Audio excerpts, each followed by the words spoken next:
Olá, a continuação do Evangelho de Deus e de Jesus Cristo, parte 449, em Gálatas 2, versículo 6.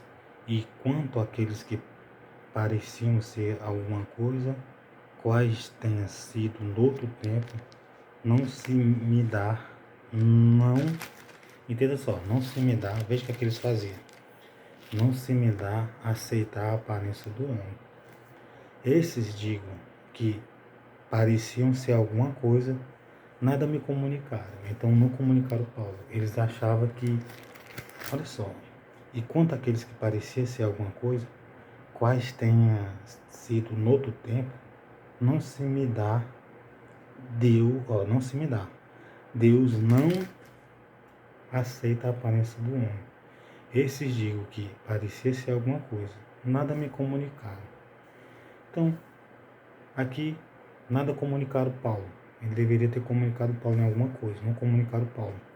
Antes, pelo contrário, quando viram que o evangelho da circuncisão, da incircuncisão me estava confiado, como a Pedro o da circuncisão, porque aquele que operou eficazmente em Pedro para o apostolado da circuncisão, este operou também em mim com eficácia para com os gentios.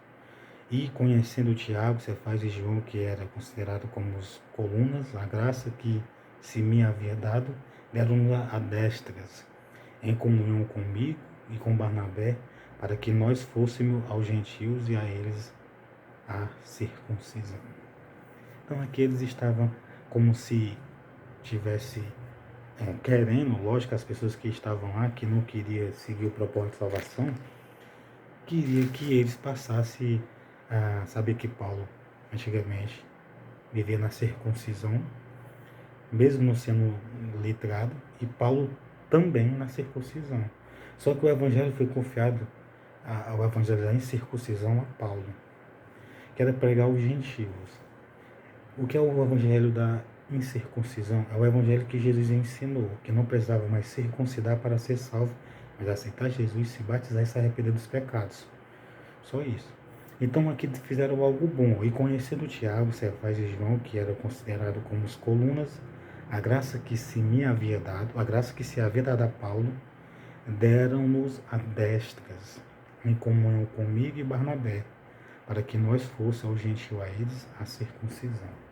Então, aquilo que eles fizeram com Tiago, Cefas e João, fizeram mais além com Paulo também, fizeram com Paulo.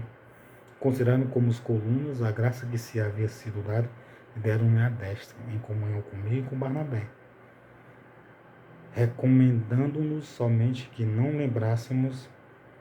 lembrássemos dos pobres, o que também eu procurei fazer com diligência.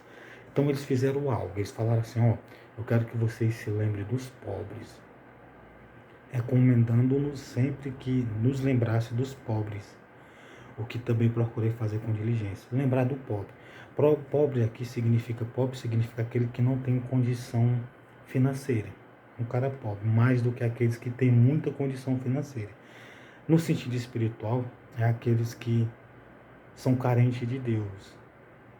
Carente de Deus. Tem muita gente que nós, os seres humanos, somos pobres de Deus. Somos carentes. Nós necessitamos enriquecer. Jesus mandou juntar tesouro no céu. Não juntar tesouros na terra, mas ajuntar tesouros no céu, onde o ladrão não mina e não rouba. Então ele mandou nós juntar tesouro no céu. Jesus. O que é juntar? Orar, ler a Bíblia, escutar pregações e obedecer. Desta maneira você está juntando tesouro no céu. Quando você recebe o Evangelho, você está enriquecendo. Quando você lê, quando você escuta, quando você obedece, você está enriquecendo. Veja que Jesus se fez pobre para que muito enriquecesse. Enriquecesse com o Espírito Santo, com a presença dele e com a salvação, a vida eterna. Por isso que Paulo disse assim, recomendando-nos somente que nos lembramos dos pobres. Que eles queriam que eles enriquecessem. Eles queriam que ele passasse o enriquecimento. Posso chamar assim. Queria que eles passassem ali, né? Como eles deveriam enriquecer. Queria que eles passassem algo rico para ele, algo forte. Algo que eles conseguissem a riqueza espiritual, que é aceitar Jesus, se batizar e obedecer, crer no Evangelho. Eles tinham que lembrar desse propósito em específico, que eles lembraram e passaram.